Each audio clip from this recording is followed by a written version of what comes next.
Spirit in their hearts. Come, Holy Spirit, come. Sisters and brothers, you who came here today, thank you for the sacrifice, for the love in your hearts. And all you who join us online, as we speak, the cruel storm is raging. What can we do? We as a nation, we prepare, we pray, and we hope. Umulan, bumagyo, ayos lang. Umulan, bumagyo, Diyos lang. This is our battle cry. We can go through anything because our faith overcomes our fears. Siguro maganda po, let's just bow our heads and pray. Just pray to this loving God of ours who is with us in the storm, in the typhoon. Lord, our boat is so small. The ocean is so big. The waves are so tall. But Lord, help us. We are afraid. Please help us because we are helpless. But you are with us. We have our faith.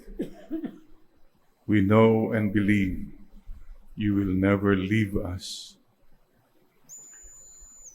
You're with us in the boat. You are with us always and in all ways. Mga kapatid, please remember this. Walang bagyo that lasts forever. Walang forever na bagyo. Everything is just passing by. And please don't forget, God is with us in the storm. Whatever storm of life we go through. Kaya mga kapatid, a simple prayer. When we were children, now we're praying, rain, rain, go away. Come again some other day. Di po ba yan ang parang pinagdadasal nating lahat? Anong pangalan ni Bagyo? Uwan. Uwan, uwan. Go away. Come again. Don't come again, please. Go away.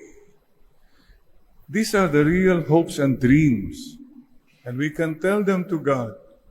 And you know why we're talking like this? Because aside from ourselves, you and I feel what is happening to our brothers and sisters. We pray as one.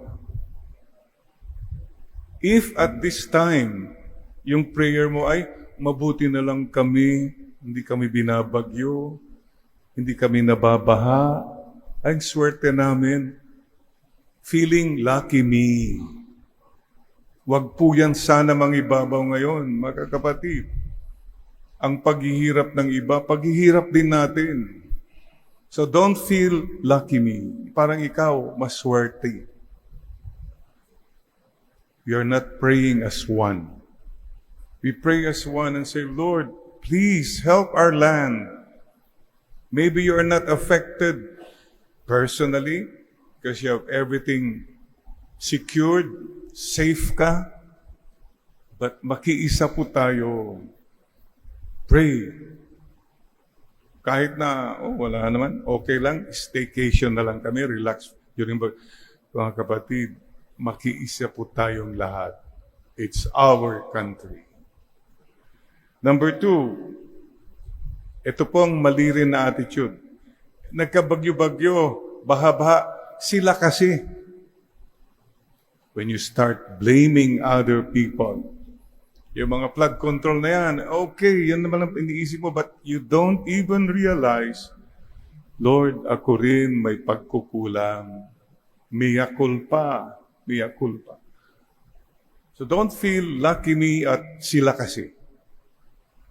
That's the worst prayer we have. We say, Lord, as a nation, we come before you begging for forgiveness. We have sinned against Mother Nature. Alam nyo ba, ang pinanghahawakan natin ngayon as the forecast, Northern Luzon, ang pinanghahawakan natin doon, nandyan si Sierra Madre, na somehow will stop or lessen the typhoon and the storm. Pero kawawang Sierra Madre, inubos na yung mga kahoy na mining pa ng mga... See? Mother Nature. We have sinned against Mother Nature. We ask for justice. Lord, you know kung sino pong mga nagkulang, mga nagkamali. We know. God knows. Kahit safe sila, saved ba sila? God knows everything. And, sisters and brothers, let this be a time for all of us for cleansing. Cleansing po. Every time we have sickness, sufferings, even natural calamities, we are all cleansed. The Lord cleansed the temple. Parang nahahangin sana ang mga negativities natin. Lord, cleanse us of our marketplace mindset. Madalas kasi, pera-pera lang naman eh. Kung ganun palaging mindset natin, we don't learn our lessons. Because we're just for profits. Sa marketplace, di ba yung makaisa ako, tumawad ako, happy na ako, nakatawad ako. Mga kapatid, pwede po ba?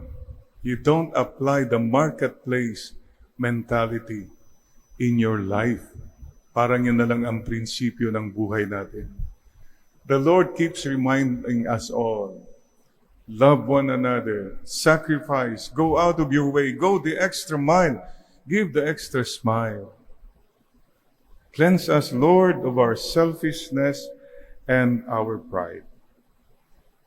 Today, this moment, let's say a prayer. We are all sinners.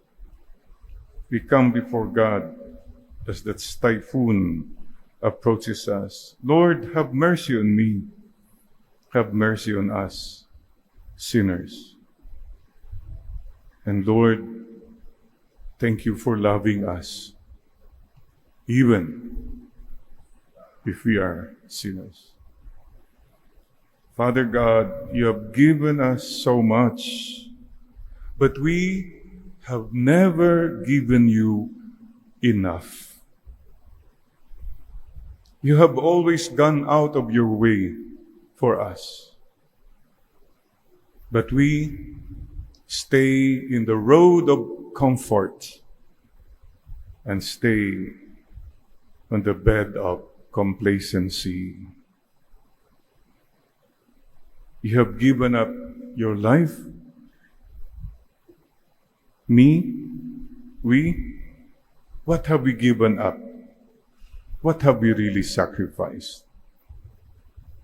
Thank you, Lord, for loving us, sinners.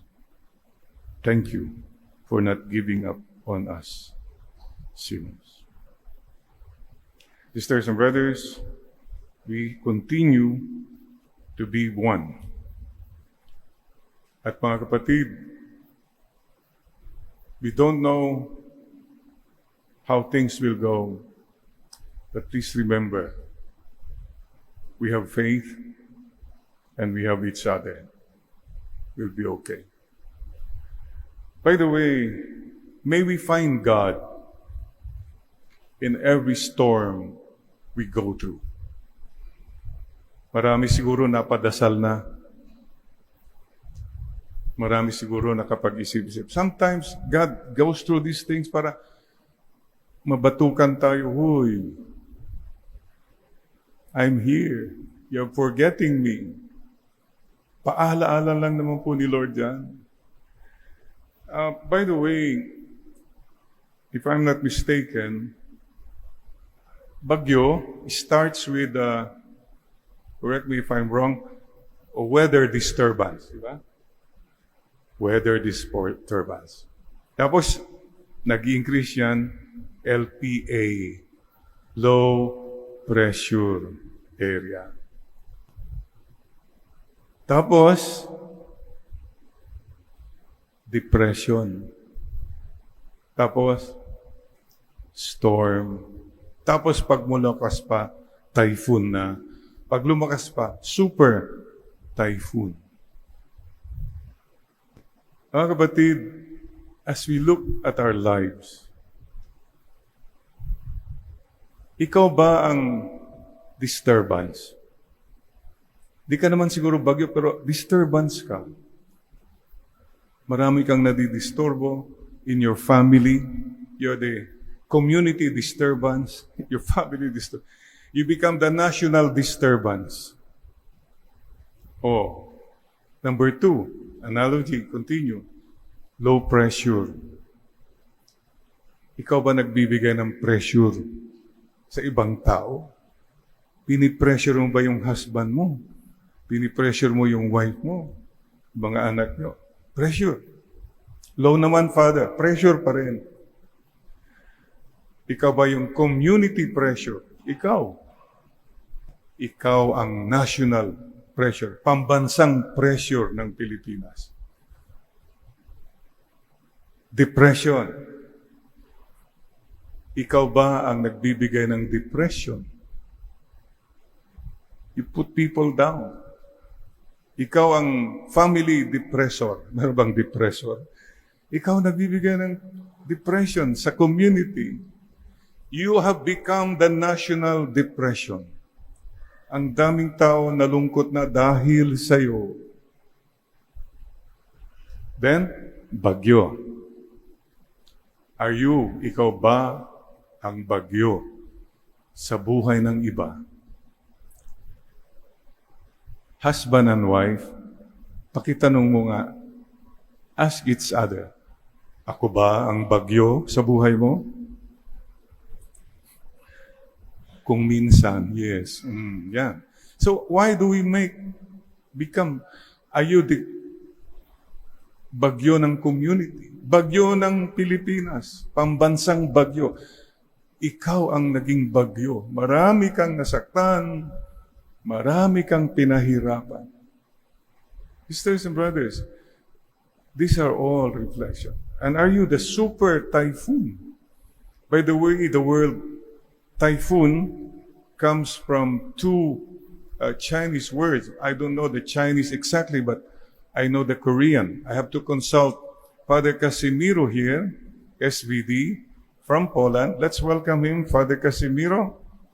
And, you know, we were in Korea together, 1985. Kaming nauna mga Pilipino, Father Rick Dumas, Paul Byrne. And then a few months later, 2 Polish priests joined us in Korea, young, newly ordained, handsome priests. Father Casimiro and Father Adam. And one of the things we learned in Korea is what is typhoon? Te, pom. Te is big. The Chinese character te, big. Pom is wind. Te, pom. Big wind. Ikaw ba ang te, pom? Sa buhay ng ibang tao. Ikaw ang nakakasira, you destroy, you create havoc. Maybe that's one of the things we offer to the Lord. Lord, help me not to be the reason that people are disturbed, that people are depressed, that I have become a pressure to them, I become a storm, a typhoon to other people. I hope we don't become a national typhoon to other people. So we learn, sisters and brothers, may invite us all now just to bow our heads. You know, when a child is afraid, the child runs to the mother. But when the child is in danger, it is the mother who runs to the child and embraces the child. Mama Mary, at this point in time, akapin po niyo kami. We ask your help also. As we go through this typhoon and to all the typhoons of our lives, stay with us, Mother Mary. Mahal po niyo ang Pilipinas. Mahal po niyo kami, mahal na ina. So one Hail Mary with love. Today we offer and we pray. In our helplessness, we just turn to the Lord, then to our Mother. Hail Mary, full of grace, the Lord is with you. Blessed are you among women. Blessed is the fruit of your womb, Jesus. Holy Mary, Mother of God, pray for us sinners, now and at the hour of our death. Amen. Sisters and brothers, lahat ng bagyo, dumadaan lang yan. Wala naman nag-standby na bagyo. Dumadaan. It's just passing. Let me end with that driver's prayer. A simple prayer. Was all in the jeepneys in the 60s, 70s. To remind us, grant me, O Lord, a steady hand, a watchful eye, so that no one will be hurt as I pass by. Sana po, as we pass by through life, we don't hurt people. We don't steal from people. Wala tayong nalalamangan, wala tayong nasasaktan. Don't be a typhoon. Huwag kang maging bagyo sa buhay ng mga ibang tao. Please tell the person beside you, huwag kang maging bagyo.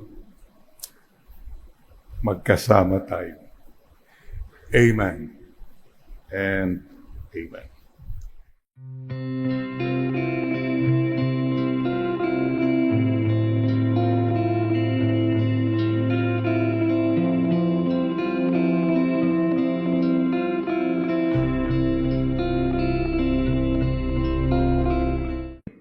Proclamation from the Holy Gospel according to Luke.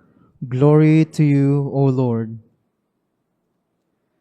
Since many have undertaken to compile a narrative of the events that have been fulfilled among us, just as those who were eyewitnesses from the beginning and ministers of the word have handed them down to us, I too have decided, after investigating everything accurately on you, to write it down in an orderly sequence for you, most excellent Theophilus, so that you may realize the certainty of the teachings you have received. Jesus returned to Galilee in the power of the Spirit, and news of him spread throughout the whole region. He taught in their synagogues and was praised by all.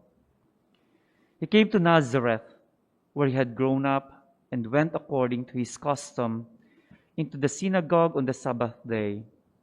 He stood up to read and was handed a scroll of the prophet Isaiah. He unrolled the scroll and found the passage where it was written, "The Spirit of the Lord is upon me, because He has anointed me to bring glad tidings to the poor. He has sent me to proclaim liberty to captives and recovery of sight to the blind, to let the oppressed go free, and to proclaim a year acceptable to the Lord." Rolling up the scroll, he handed it back to the attendant and sat down. And the eyes of all in the synagogue looked intently at him. He said to them, "Today, this scripture passage is fulfilled in your hearing." This is the gospel of the Lord. Praise to you, Lord Jesus Christ.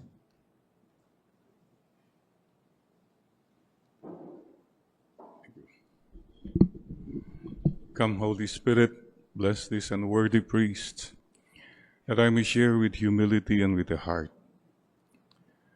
and that the people who listen with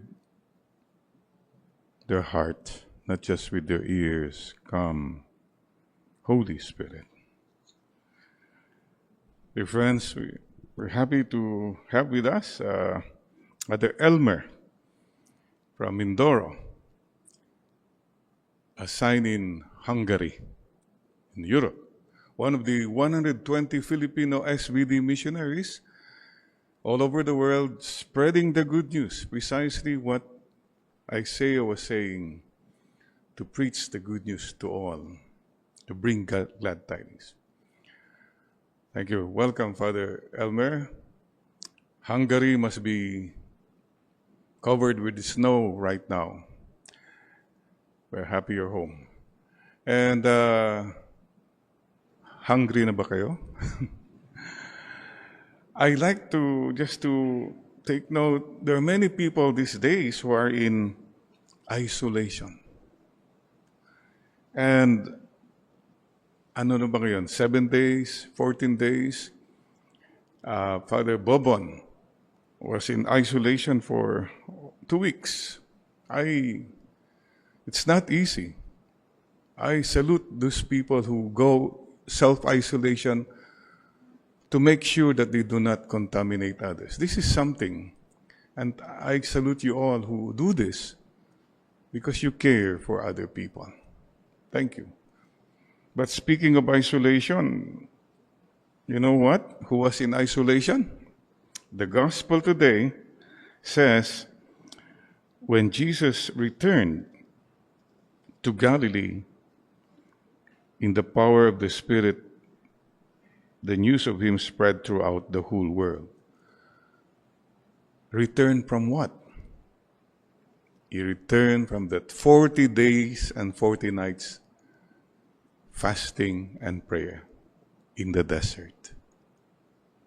So isolation from and isolation for what?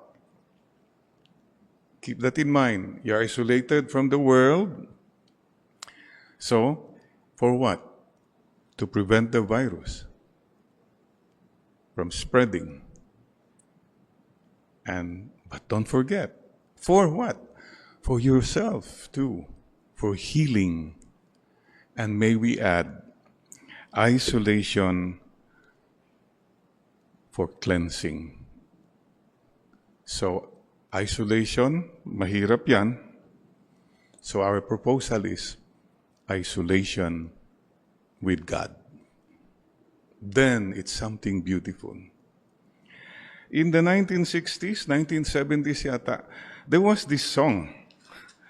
I don't know if it was an advertisement or a song. Anyway, it's something like automatic, instamatic, yan, charismatic, dramatic, mathematics, sumanlatik, automatic, instamatic, walastic. O yun, parang ganun yata eh. Basta, we were singing it. Now, if we make a song for isolation, something like this. If it's just you in isolation, then isolation, desolation, deprivation, parang prison, seclusion, consummation, isolation, deprivation, seclusion. Ganun lang. Napakahirap. But, with God, isolation is isolation, vacation, isolation, consolation, isolation, a solution, clears your vision and your mission. Klaro po, after Jesus came from that isolation of 40 days and 40 nights, it became so clear of his identity and his mission. So there's something beautiful when you go through any kind of isolation, not necessarily from the virus, but you experience being alone, being isolated, being cut off, or being ostracized, whatever, being sick. A lot of things happen. You become more sure, or you become reminded who you are and what is your real purpose in life. Many who have gone through COVID now realize, with all my money and wealth, wala pala. Who am I? So are you sure? Be sure. Sabi nga nila no pressure. Basta pray ka, sure. That's it. No pressure yan. Basta pray ka, sure. Ano naman yung closure? Close tayo. Are you sure? Yun siguro din ang tanong ni Lord sa atin whenever we go on isolation. So, identity. Importante po yung identity. I remember when I was a young priest, I was apprehended by the police. Traffic violation daw eh. So, lisensya mo. Wala pang vaccine card doon eh. Lisensya mo. This was tough, and mayabang. So, I gave my license. And then he said, Christ the King Seminary. Pari ka ba? Sabi niya sa akin. Yes, sir. Uy, sorry, Father. Akala ko tao. Pasensya na kayo. The identity. Something comes out when your identity becomes clearer. And what is our identity? Bottom line identity po, as Christians. Number one, you and I are LBG. We are loved by God. John 3:16. God so loved the world.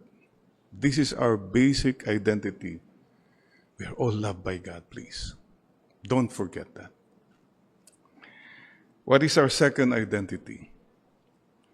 God so loved the world that He gave His only begotten Son, that you and I may have eternal life. John 3:16. So our second identity is SBJ, saved by Jesus. Loved by God, saved by Jesus. Okay. But that's not complete. What completes our identity is our mission. Identity ka, ang dami mong pera, ang dami ka mga titles, pero anong ginagawa mo? What is our final identity? I call it MBS, mission by the Spirit. Mark chapter 16, verse 15, go to the whole world and preach the gospel to all creation. It's interesting, today, the words from Isaiah. Mga kapatid, ito po ha. The Spirit of the Lord is upon me because He has anointed me to bring glad tidings. The Spirit of the Lord is upon me because He has anointed me.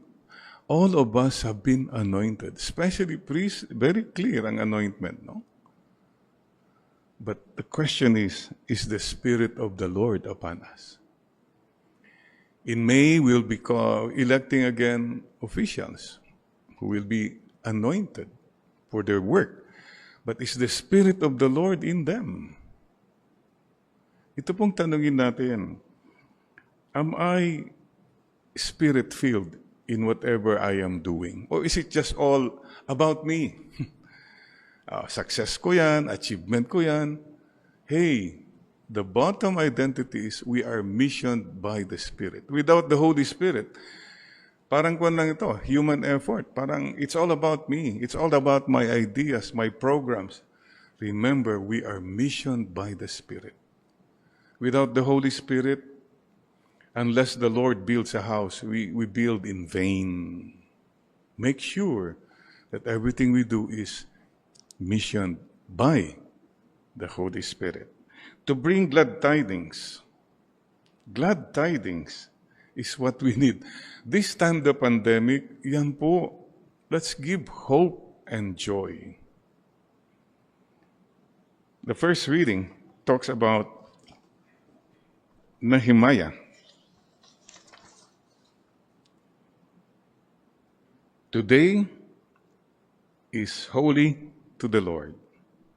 Do not be saddened this day, for rejoicing in the Lord must be your strength. Reminder lang po mga kapatid, choose to be happy. It's so easy to be miserable, to be angry, to be grouchy. That's the easiest thing to do. But to be joyful, as if you're just a fool, you make a fool of yourself just to make people happy too. You go out of your way, go the extra mile, give the extra smile. That's part of our mission. Somehow to bring good news. O, tignan mo ba yung katabi mo? Good news ba siya? Pag dumarating ba siya, masaya mga tao? O baka pag dumarating siya, nagtatago na yung mga tao. Pati mga aso, nawawala na. Naku, teka muna. May I just have a little intermission? Speaking of aso, it's been very sad for me and the missionaries in the mission home because we lost our dog. So kung mayroon pong nakapulot sana, it's only 6 months. He responds to the name Bruce. Bruce. So please lang po, Christ the King, Mission Home. I've been praying. I believe, trust, surrender. Miracles happen. Well, I hope kung nasaan man siya, he's in good hands. Sana. Hindi man na-aksidente or napagpiestahan, whatever. Just hoping and hoping that he will return. Yes. So, isang regret ko, and maybe this is where I like to share. Matagal ko na pong plano to put a dog tag, identity. You see? To put a tag na his name is Bruce, ito yung phone number, address. It's a brown Labrador Retriever. So, 6 months, big na po. Sana, kung naging clear sana yung identity niya, baka nakabalik, maibabalik. At naniniwala pa ako, babalik. Amen? I pray nga to my guardian angel. Sabi ko, guardian angel, pwede ba maglakad-lakad ka muna, iwanan mo muna ako, hanapin mo. Anyway, so how important identity is. Anyway, there are many things we don't understand, but you can lose a lot of things. You cannot imagine how painful it is. I mean, aso ito, no? Medyo masakit. Lalo na kaya mga mahal mo sa buhay, mga kaibigan. Just like that, wala na. So, again, all these things are bearable and meaningful if the Lord is with you. Isolation with God.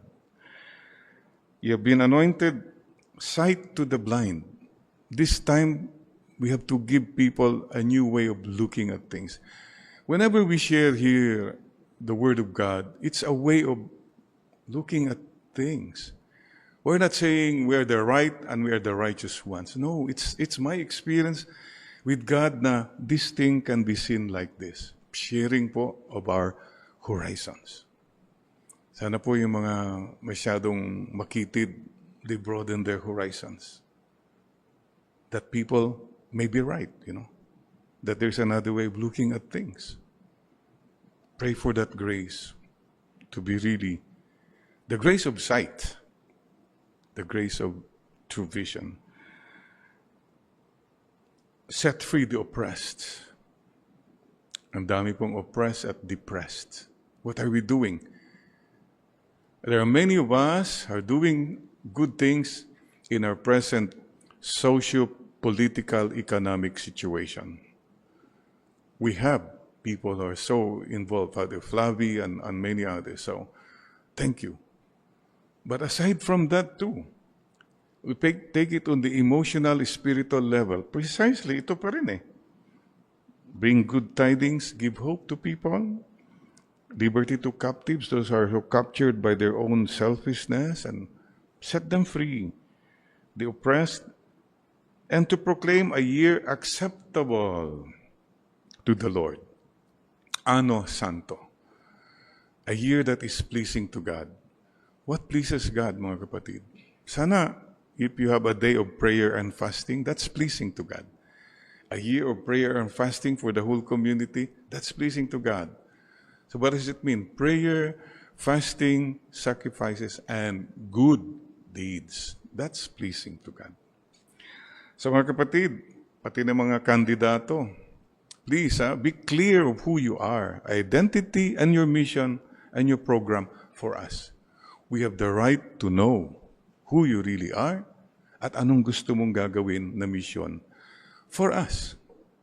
And you're obliged to tell us your identity and your program. Mayroon nga pong kwento isang kandidato, kumakamay siya. He was in a mental, institution. Everybody was saying, oh, but there was one man who was just staring, quiet. Siyempre, yung kandidato nagtaka. So finally, lumapit siya. Sabi niya, Lolo, do you know me? Tinitignan lang siya. Do you know who I am? Wala, tinitignan na siya. So we go, do you know who I am? And the old man said, Nurse, please come here. There's somebody here who doesn't know who he is. Baka sirang ulo na nito, kaya ito po siguro. Clear, claro. Identity and mission. So these sisters and brothers, let's ask ourselves today, what have you done to bring glad tidings to the poor? What have you done to set captives free? Socio-economic, political, and emotional, spiritual freedom. What have you done to set free the oppressed? Sisters and brothers, ito po ang ating mission. Our identity, we are loved by God, saved by Jesus, missioned by the Spirit to proclaim the gospel to all creation, to all creatures. So may mission po tayo, and please don't forget, one thing is continue to pray. And I pray for all of you too. Prayer ko nga eh. My dog Bruce over the ocean. My dog, bring back my dog Bruce to me. It's a simple prayer. But more than that, mga kapatid, Lord, bring back my true identity to me and my true mission. I wanted to ask all of you then to pray. Oh, by the way, my sister Bing talked about, I think I'd like to share with you, the angels, the guardian angels, our guardian angels. Remember, they take, guide, protect us and all that. But try this. If you have a loved one you're worried about, baka ano nangyayari na sa kanya, you pray to the guardian angel, guardian angel of Eugene, please take care of him now, he is sick. Ganon. guardian angel of, oh, please protect him. So you pray to the guardian angel to protect that person. At the same time, mayroon bang mga taong matatapang, mayayabang, mga kagalit mo? Pagdasal mo sa guardian angel niya, guardian angel ni sino yan? Pakibatukan mo, hindi, pakikuan mo naman na magbago na siya. Ganun. The guardian angels will do it. So, and one more thing please, be angel. Be like an angel. Don't make life difficult for people, please. Help people. Guide people. And that's what the Lord asks all of us today. So Lord, reporting, here I am. My identity is I am someone loved by you. I am someone who has been redeemed by Jesus. And I am someone who has been missioned by the Spirit to preach the gospel and to spread the gospel values wherever I go, whatever I do. Reporting for duty. I'm present. I'm ready to be sent for my mission. Thank you, Father. Thank you, Jesus. Thank you, Holy Spirit. Thank you, dear Mama Mary. We offer all this today with gratitude to Christ our Lord. Amen.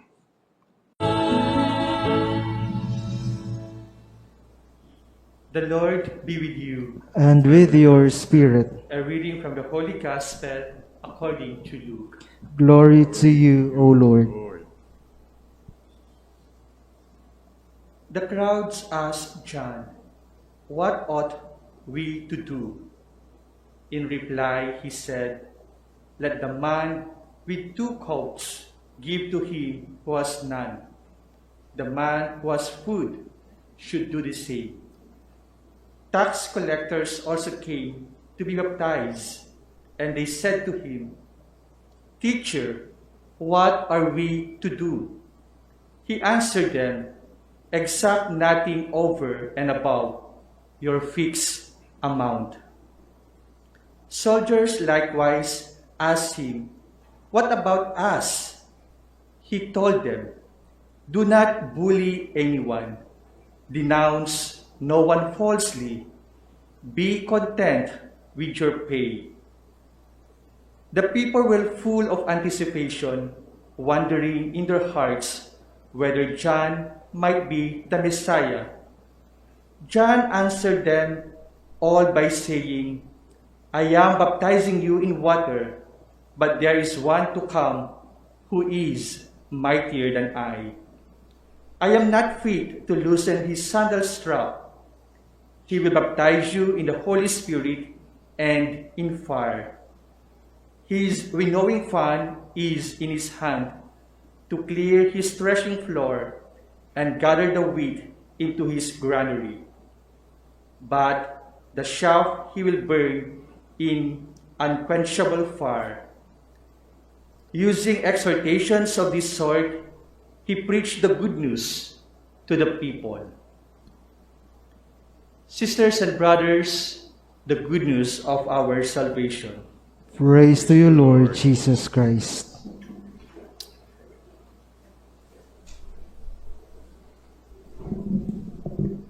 Come, Holy Spirit. Come, Holy Spirit. Bless this unworthy priest that I may share with humility and with a heart. And bless the people who listen, to listen with a heart, not just with their ears. Come, Holy Spirit. Come, O Holy Spirit. Sisters and brothers, 13 days before Christmas. Tama po ba? 13 days. So tomorrow, you kakante na yung on the 12th day of Christmas, di ba? Yes. Thank you, Lord. And today is Gaudete Sunday. To rejoice, be joyful, Gaudete. There are two Sundays, for me, there are 2 times a year I wear something pink. Today, Gaudete, and yung sa Lent, Quaresma, Letare Sunday. And the message is, be joyful. Oh, question right now, as you listen, as I speak, anong atmosphere nararamdaman mo? Joyful ba o sorrowful? Glorious o luminous? Whatever you're going through, no matter how valid yung mga paghihirap mo, and there, nobody denies that. But still, we have to listen to the good news, the Lord who tells us, rejoice. He knows what He's talking about. He knows. Because nandiyan na yung lahat ng assurance niya, I am with you. Just a matter of time. Trust me. So let's listen to the Lord. Okay, sige Lord, if you say so, we will rejoice. And you know why? Because if you don't rejoice, you kill the joy as well. You know, one time I was traveling po sa may Palawan. Along the road, I was looking at first time, no? And then, something caught my eye. Along the road, mayroon kong nabasa, Laughter House. Oh, wow! Mayroon ba dito? Laughter House? Wow, sabi ko, that's wonderful. Pero nung napatingin ako, yung parang correct ko doon, natakpan pala ng leaves, yung S. Yung pala, slaughter house. Katayan pala yun ng mga hayop. But come to think of it, please don't slaughter laughter. Is your house a laughter house or a slaughterhouse? May I just share with you, there's this letter I received from a certain grade 6. Listen to this. Very simple. Her name is Ruth, but not to mention everything. But simply lang sabi niya, Father, please pray for me. Listen to this, I'm so stressed with my mama. Ang hirap pakisamahan. Lately, she thought of going abroad. Sana magpakatotoo para malayo na po ako sa kanya. I mean, can you imagine a grade 6 girl telling this? She must be going through a lot. Kaya ibig ko sabihin, kapatid, baka naman ikaw ang killjoy. You affect people. Please think about that. Sabi mo, I'm entitled to my feelings, etc., etc. But you know, charity demands us from all is to be mindful, to be sensitive to the feelings of others, na hindi ako nakakabigat sa iba. Don't throw your weight around just like that. People get hurt.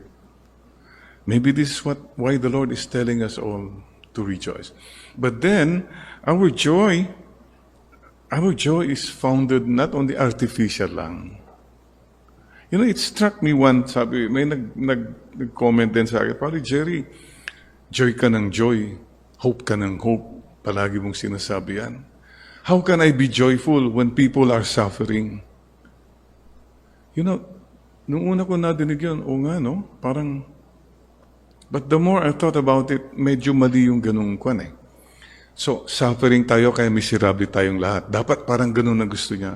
Dapat miserable tayong lahat kasi ang daming naghihirap. Hindi ho siguro yun eh.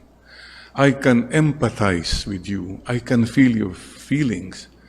But here, I come with the message of joy from the Lord to help you. Precisely. Hindi ako magpapalubog kasama mo. On the other hand, let's raise up one another. It's okay to be joyful in a world that is so full of sufferings. The poor you will always have with you. That's what the Lord told us. So, maybe yun lang po siguro isang magandang resolution natin. I'm going to be joyful in spite of everything. And isa po sigurong magandang isipin natin, there's a beautiful line from Saint Teresa of Avila. Nada te turbe. Let nothing disturb you. Solo Dios basta. God alone suffices. Listen, right now, whatever you're going through, maybe you're going through something very big, very real, very painful. But listen to this. The Holy Spirit telling us all, let nothing disturb you. Let nothing frighten you. All things are passing. Patience obtains everything. He who has God wants nothing. God alone suffices. Please keep that in mind. You have to lift yourself up. Yes, everything is passing. Lahat naman ito dumadaan lang. Wala pong bagyong nananatili. Wala pong forever na bagyo. Kaya palagi natin sinasabi po, kung may pinagdadaanan ka, daanan mo lang. Kaya nga pinagdadaanan yan. Huwag ka nang umistambay dyan. Okay? Easier said than done. Yes. But it has to be said anyway. It has to be done. And you have to help yourself. Mga iba kasi, itong maling attitude po ng iba parang dapat kayo, pasayahin niyo ako. You make me happy. Yung ganong attitude ba, tignan niyo tuloy, malungkot ako dahil sa inyo. Teka muna. You make yourself happy. You start with yourself. Di ba? Sabi ko, isang morning ritual mo, simulan mo kaya. O number 1, embrace. Pagkagising mo, magpa-embrace ka kay Lord. Lord, akapin po niyo ako, Mama Mary, Jesus, akapin po niyo ako, Holy Spirit, Saints. Allow yourself to be embraced. Kagigising mo pa lang, miserable ka na, magpa-embrace ka kaya. Yun. Number 2, kneel down. You know why? When you kneel down, marirealize mo, anak ko, mas malaki pala si Lord sa mga problema ko, sa sakit ko, sa paghihirap ko, sa mga tampo ko. Oh yes, Lord, you are bigger. Wala pala ito compared to your love. Yung mga kasalanan ko, Lord, mas malaking pagmamahal mo. Remember the divine mercy? Your sin, my sin, is just like a drop of water in the ocean of God's great mercy. Wow! What a consolation. Yun. And one more thing, suggestion, morning ritual. Tumitingin ka naman sa salamin every day, di ba? You might as well enjoy yourself. Tignan mo yung sarili. Uy, buhay ka pa ha. Walang yaka. O, taba mo ngayon. O, cute ka pa rin. Yun, you have to keep that spirit of being your own best friend. Kasi kung hindi mo best friend sarili mo, sino bang best friend mo? Wala ka ng kararo. Wala ka ng bati. Ayan, ikaw, start with that feeling, conviction, I am loved, in spite of everything. So mga kapatid, the joy of the Lord is my strength. Could you please mark that? Nehemiah chapter 8, verse 10. Keep that in mind. The joy of the Lord. And isa pang suggestion para mapalakas ang loob mo. Okay, you have any problem? You sing. Oh, meron kang pinagdadaanan, mahirap, parang obstacle. Sing to yourself, God will make a way when it seems there is no way. Lord, you will make a way. Sing that. Or, ang tagal, wala mangyayari, parang, oh, what do you sing? In His time, He makes all things beautiful. In His time. Yan. Oh, you experience, bakit ganitong ugali ko? Parang ganito, impatient ako, matapang ako. Oh, don't feel bad, you sing. Anong kakantay natin? Change my heart, oh God. Lord, make it ever true. You sing. You give first joy to yourself. And of course, you give joy to others. After my cancer, wala na po akong agenda except to live the rest of my life, the best of my life. Wala na po akong mga, just happy, grateful, buhay pa ako. Whatever years, maiwan pa. Yun, inspire before you expire. Okay na yun. This is how we should look at life. And, the more you do that, the more you realize, nga pala, meaningful ang buhay natin. Look, the happiest people I have met are people who forget about themselves. The most miserable people I have met, yung masyadong punong-puno ng sarili. Ang hirap kaya makasama yung mga ganun, yung mga ideas niya, yung mga projects niya, yung mga, parang wala nang ibang tao. Nagre-revolve lang around him, around her. This is what the Lord is telling us all. Lose yourself in me, and I will give you joy. I'll give you peace. Don't be afraid to make a fool of yourself. Tawanan ka.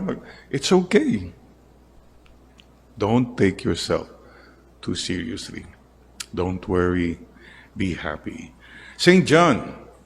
Let's listen to St. John ngayon. John the Baptist. First cousin ni Jesus. Sam Pitts. Yun. Siya ang advance party. Anong sabi niya? Klarong-klaro. Dito ako believe Hoy, hindi ako Messiah. Advance party lang ako. He knew who he was. He did not steal the light from Jesus. Diyan ako saludo kay John. Pwede sana siyang sumikat na siya He could have entertained illusions that, nga pala, baka naman, yan ang problema po. I was talking with a friend yesterday, Ted Filon, he was saying, the problem with many people is yung walang contentment. Sabi niya, kung wala kang contentment sa buhay, you will always be restless. You will always be threatened. You will always be insecure. Thank you, Lord. Gratitude is the best attitude. Thank you lang ng thank you. Yung taong thank you ng thank you daw, pagdating mo sa langit, ang unang sasabihin ni Lord sa'yo, welcome, welcome. Ikaw yung thank you ng thank you nun You trusted me. Sisters and brothers, that's the first message of St. John. He is greater than I. Number 2, anong sabi niya? Share. If you have 2 coats, bigay mo na. You have food, extra, yun. Mga kapatid, Ito, simulan na natin ang ating clean up. Clean your rooms, clean your homes. Yung mga cabinet, dami mga damit yan. Yan, susuot ko yan kung papayat na ako. Yan.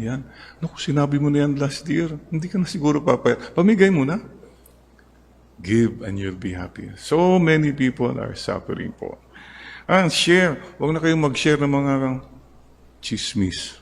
Marites. Huwag na marites. Maretiis. Yan. Ganun na lang. Baguhin natin positive, Maribi. Maribigay. Bigay ng tulong. Maricon. Confession ka na. This is what you share. Walang kakwenta-kwentang chismisan, bashing. Get out of that. Get out of that loop. And Soldiers, ang klarong-klaro, marunong si St. John. Oh, soldiers, no extortion. Don't bully anyone. No false accusations. Klarong-klaro si St. John the Baptist. Huh? And be satisfied with your wages. Ibig sabihin, huwag kang kukotong, huwag kang corruption, wala sa corruption. Tax collectors, klaro siya. So all of us, ibig sabihin, in general, John the Baptist is telling us this: do good, avoid evil. You meditate what that means to you. Kanya-kanya naman tayong mga kanya-kanya mga bisyo, mga luho, etc. Lahat po tayo. And sisters and brothers,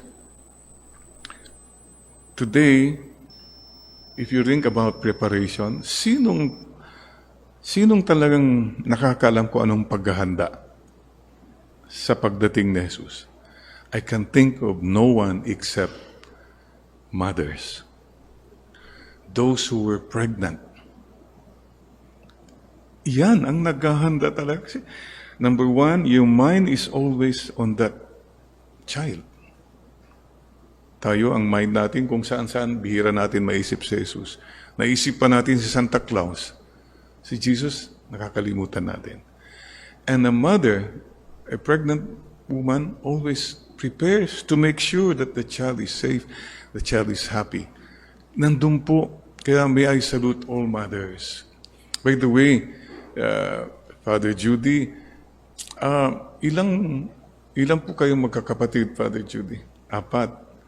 Si Mama, kailan po ang birthday? July 13. Mama, you have 5 birthdays. Bakit po? Yung birthday nyo, isa. Yung birthday ng bawat anak ninyo is your birthday. Kasi pag nanganganak yung nanay, 50-50 rin ang kanyan eh. Buhay niya. Nabuhay yung bata, birthday ng bata. Nabuhay si Mama, birthday ni Mama uli yan. So you have 5 birthdays. And speaking of pregnant women, today is the feast of Our Lady of Guadalupe, who appeared to Juan Diego and the Tilma. And now, what a beautiful story. Mama Mary appeared to she is the patron of pregnant women, patron of the sick, patron of the unborn, patron of the disabled. So we have a mother. Napakaganda po yung message niya. Yo estoy aquí, que soy tu madre. No tengas miedo en el mundo. I am here. I am your mother. Do not fear, for I am near. As I speak, listen now to Mama Mary telling you, ako'y narito, anak. Ako ang nanay mo. Huwag kang matakot, anak ko. I am here. I am your mother. Do not fear, for I am near. Let the Mama Mary speak to you now, whatever you're going through. At adtuyak nga nanang mo, saan kang agbuteng, anak ko. Ani ako ang imong inahan, ayaw kahadlok. Eka tatakot. Yaw na ko digdi, dahil ka matakot. Wadya ya inam, agka natatakot anako. Korean, yo, kamsahamnida. Korean, yogi sayo, tangshin ne omma, musupjima, yogi sayo. Padondon, Japanese na nakuha mo na. Padondon is going to Japan. Pero pwede ng Toyota, Kawasaki, ay Mitsubishi, Honda, whatever. Mama Mary is a joyful woman as well. That's all po, mga kapatid. And please, don't forget, we'll start the Simbang Gabi. Ito na, no? 16, or Misa di Gallo. It's a simple sacrifice. Please try your best. Why? Dahil sa tradisyon? Dahil sa obligasyon? No. Gratitude. Salamat po. Nagpapasalamat po tayo. Naghahanda po tayong lahat. And by the way, I'm happy today also to share with you a gift. This came out, pinaghandaan ko po, it came out December 8, Immaculate Conception, well, the birthday of my mama. And today, we're launching this book. I finished my book na, Cleansing Moments. Stories, collection of moments when I was cleansed. Marami tayong na-cleanse tayo. May experience. You meet a person that you get cleansed. And this is it. It's available already. We'll tell you after the Mass where good for Christmas gift for people to help our missionaries. Interesting, when we planned this book, this is the color I chose. Periwinkle. And I heard that the color of the year next year is periwinkle. Di ko nga alam yung periwinkle na yun eh. Ang alam ko lang, winkle, winkle, little star. Yun pala yung pink with a shade of lavender and blue. Beautiful, huh? So mga kapatid, let this be a gift. Simple gift lang po. So my suggestion po at this point, what joyful gift can you give to the Lord? Anything between now and Christmas. I propose an SSS gift. Number one, maybe a simple project. Ikaw lang, nakakaalam. Lord, hindi ako sisigaw. Okay? Or, Lord, I'll eat half. Okay. Kaya mo isang lechon, kalahati lang. Mga ganun. You decide from the heart. Huh? Okay? Number two, make it a silent gift. Walang makakaalam. Lord, tayo lang ito. Between now and Christmas, ito pong gagawin ko. Huwag mo sabi, oy, alam nyo ha, between now and Christmas, magpapasting ako. Wag na. Wag mo nang pagsabi. Simple, silent. And number three, sincere. From the heart. Sinetsyera. Walang kaplastikan. So mga kapatid, joyfully, we do all this. What's a simple gift you can give to the Lord? A silent gift. A sincere gift to the Lord. Or you want to do it for your loved one, for people.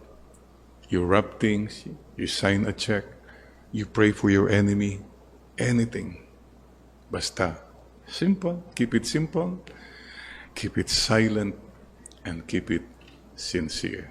And you can have a smile in your eyes. Simple moments. The joy which the world cannot give nor take away. That is my wish for all of us. Amen, Lord.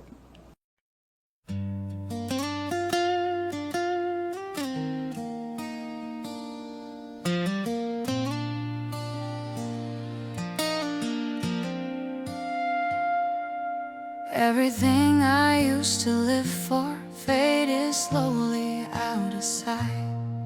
Now my days just circle around you like I'm lost without a light. All the noise just turns to silence when your memory comes through. And the world I once was chasing now feels small and shaped like you. My whole world is only you. Every thought keeps breaking through. You're so close inside my mind, but so far in real life. I can feel you everywhere, in the things we never shared. All this love I'm going through never reaches you.